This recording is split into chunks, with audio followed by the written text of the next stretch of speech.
विमल बिंदु की विशाल किरणें प्रकाश तेरा दिखा रही है। अनादि तेरी अनंत माया, अनादि तेरी अनंत माया जगत की लीला दिखा रही है। जय श्री कृष्णा मेरी सोल फैमिली। आध्यात्म आपके अपने चैनल पर मैं नंदा आप सबका बहुत बहुत स्वागत करती हूँ। श्रीमद् भागवत महापुराण का पंचम स्कंद चल रहा है और भगवान की बनाई हुई इस सुंदर सृष्टि का वर्णन चल रहा है। आदिदेव नारायण सूर्य भगवान की गति और उनकी चाल, उनकी जो इस सृष्टि की परिक्रमा होती है उसका वर्णन चल रहा है। राजा परीक्षित ने पूछा, भगवान आपने जो कहा कि यद्यपि भगवान सूर्य राशियों की ओर जाते समय मेरु और ध्रुव को बाईं ओर रखकर चलते मालूम होते हैं, किंतु वस्तुतः उनकी गति दक्षिणावर्त नहीं होती। इस विषय को हम किस प्रकार समझें? श्री सुखदेव जी ने कहा, राजन, जैसे कुम्हार के घूमते हुए चाक पर बैठकर उसके साथ घूमती हुई चींटी आदि की अपनी गति उससे भिन्न नहीं है, क्योंकि वह भिन्न भिन्न समय में उस चक्र के भिन्न भिन्न स्थानों में देखी जाती है, उसी प्रकार नक्षत्र और राशियों से उपलक्षित काल चक्र में पड़कर ध्रुव और मेरु को बाएं रखकर घूमने वाले सूर्य आदि ग्रहों की गति वास्तव में उससे भिन्न नहीं है, क्योंकि वे काल भेद से भिन्न भिन्न राशि और नक्षत्रों में देख पड़ते हैं। वेद और विद्वान लोग भी जिनकी गति को जानने के लिए उत्सुक रहते हैं, वे साक्षात आदि पुरुष भगवान नारायण ही लोगों के कल्याण और कर्मों की शुद्धि के लिए अपने वेदमय विग्रह काल को 12 मासों में विभक्त कर वसंत आदि 6 ऋतुओं में उनके यथायोग्य गुणों का विधान करते हैं। इस लोक में वर्णाश्रम धर्म का अनुसरण करने वाले पुरुष वेद त्रयी द्वारा प्रतिपादित छोटे बड़े कर्मों से इंद्रादि देवताओं के रूप में और योग के साधनों से अंतर्यामी रूप में उनकी श्रद्धा पूर्वक आराधना करके सुगमता से ही परम पद प्राप्त कर सकते हैं। भगवान सूर्य संपूर्ण लोकों की आत्मा है। वे पृथ्वी और धूलों के मध्य में स्थित आकाश मंडल के भीतर काल चक्र में स्थित होकर 12 मासों को भुगते हैं, जो संवत्सर के अवयव हैं और मेष आदि राशियों के नाम से प्रसिद्ध हैं। इनमें से प्रत्येक मास चंद्रमा से शुक्ल और कृष्ण 2 पक्ष का, पितृमान से 1 रात और 1 दिन का तथा सौरमान से 2.25 नक्षत्र का बताया जाता है। जितने काल में सूर्य देव इस संवत्सर का 6ठा भाग भोगते हैं, उसका वह अवयव ऋतु कहा जाता है। जो हमारा यह आकाश में भगवान सूर्य का जितना मार्ग है, उसका आधा वे जितने समय में पार कर लेते हैं, उसे एक अयन कहते हैं। देखिए, इसमें उनके गति का जो वर्णन है भगवान सूर्य देव का, उसका स्पष्ट सुखदेव मुनि राजा परीक्षित से कह रहे हैं कि जब कितने समय में कौन सी घड़ी जो पार करते हैं उसका नाम क्या है।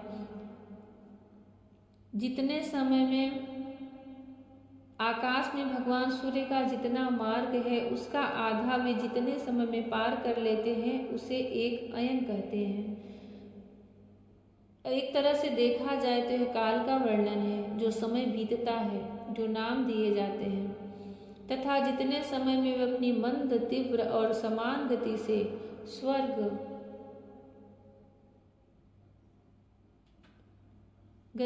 समान गति से स्वर्ग और पृथ्वी मंडल के सहित पूरे आकाश का चक्कर लगा जाते हैं, उसे अवान्तर भेद से संवत्सर, परिवत्सर, इडावत्सर, अनुवत्सर अथवा वत्सर कहते हैं।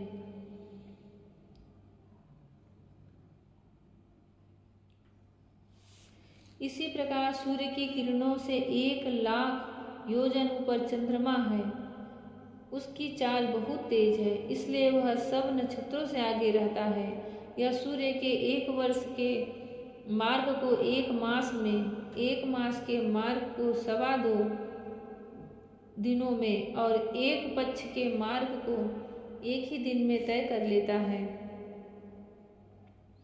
यह कृष्ण पक्ष में क्षीण होती हुई कलाओं से पितृगण के और शुक्ल पक्ष में बढ़ती हुई कलाओं से देवताओं के दिन रात का विभाग करता है तथा 30-30 मुहूर्तों में एक नक्षत्र को पार करता है। अन्नमय और अमृतमय होने के कारण यही समस्त जीवों को प्राण और जीवन, समस्त जीवों का प्राण और जीवन है। जो 16 कलाओं से युक्त मनुमय, अन्नमय, अमृतमय पुरुष स्वरूप भगवान चंद्रमा है, ये ही देवता, पितर, मनुष्य, भूत, पशु, पक्षी, सरीसृप और वृक्षादि समस्त प्राणियों के प्राणों का पोषण करते हैं, इसलिए इन्हें सर्वमय कहते हैं। चंद्रमा से 3 लाख योजन ऊपर अभिजीत के सहित 28 नक्षत्र हैं। भगवान ने इन्हें कालचक्र में नियुक्त कर रखा है, अतः ये मेरु को दाईं ओर रखकर घूमते रहते हैं। इनसे 2 लाख योजन ऊपर शुक्र दिखाई देता है। यह सूर्य की शीघ्र, मंद और समान गति के अनुसार उन्हीं के समान कभी आगे, कभी पीछे और कभी साथ साथ रहकर चलता है। यह वर्षा कराने वाला ग्रह है, इसलिए लोगों को प्रायः सर्वदा ही अनुकूल रहता है। इसकी गति से ऐसा अनुमान होता है कि वर्षा रोकने वाले ग्रहों को शांत कर देता है। शुक्र की गति के साथ साथ बुध की भी व्याख्या हो गई। शुक्र के अनुसार ही बुध की गति भी समझ लेनी चाहिए। यह चंद्रमा का पुत्र शुक्र से 2 लाख योजन ऊपर है। यह प्रायः मंगलकारी ही है, किंतु जब सूर्य की गति का उल्लंघन करके चलता है तब बहुत अधिक आंधी, बादल और सूखे के भय की सूचना देता है। इससे 2 लाख योजन ऊपर मंगल है। वह यदि वक्र गति से न चले तो एक राशि को 3-3 पक्ष में भोगता हुआ 12 राशियों को पार करता है। यह अशुभ ग्रह है और प्रायः अमंगल का सूचक है। इसके ऊपर 2 लाख योजन की दूरी पर भगवान बृहस्पति जी हैं। वे यदि वक्र गति से न चले तो एक राशि को 1 वर्ष में भोगते हैं। वे प्रायः ब्राह्मण कुल के लिए अनुकूल रहते हैं। बृहस्पति से 2 लाख योजन ऊपर शनिश्चर दिखाई देते हैं। ये 30-30 महीने तक एक राशि में रहते हैं, अतः इन्हें सब राशियों को पार करने में 30 वर्ष लग जाते हैं। ये प्रायः सभी के लिए अशांतिकारक हैं। इनके ऊपर 11 लाख योजन की दूरी पर कश्यपादि सप्तर्षि दिखाई देते हैं। ये सब लोगों की मंगल कामना करते हुए भगवान विष्णु के परम पद ध्रुवलोक की प्रदक्षिणा किया करते हैं। जय श्री कृष्ण। जो हमारे ग्रह नक्षत्र हैं, इन सब का स्थान कहाँ है, इनका घर कहाँ है, ये क्या करते हैं, भगवान ने इनको सृष्टि में किस कार्य के लिए नियुक्त किया है। जैसे बैल में किसान एक रस्सी लेके उसे नाथ देता है, जैसे घोड़े की कितने भी घोड़े हो सारथी उस सारे लगामों को अपने हाथ में ले लेता है, ऐसे ही इस संपूर्ण सृष्टि के लगाम को भगवान श्री कृष्ण अपने हाथ में पकड़े रहते हैं।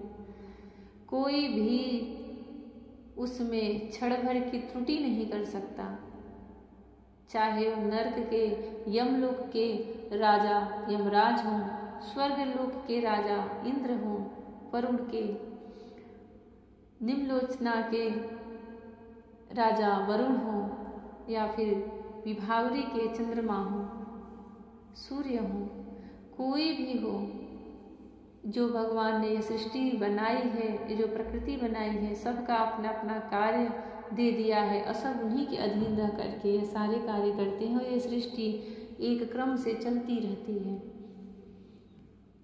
हम जो जीव स्वरूप हैं, अगर वही सर्वेश्वर भगवान श्री कृष्ण को ही पकड़ लें, उन्हें ही अपना सब कुछ मान लें, उनको समर्पित हो जाएं, तो फिर हमें और कुछ जानने और कुछ प्राप्त करने की कोई आवश्यकता नहीं रह जाती।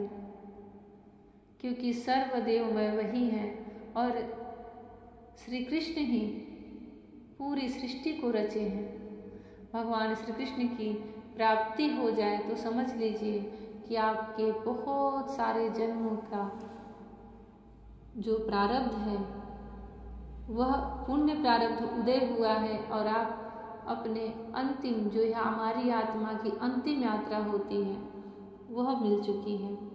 भगवान श्री कृष्ण सब पर अपनी करुणामय दृष्टि बरसाएं और वह दिव्य ज्ञान दे कि उन्हीं के रचे हुए श्रीमद् भागवत महापुराण को हम समझ सकें। जैसे जैसे यह चाल, जैसे जैसे यह गति बता रहे हैं ग्रहों नक्षत्रों को, हम उन्हें देख सके, समझ सके, हम पर सब प्रसन्न रहें। जय श्री कृष्ण। राधे राधे। जय श्री कृष्ण। हरि ओम।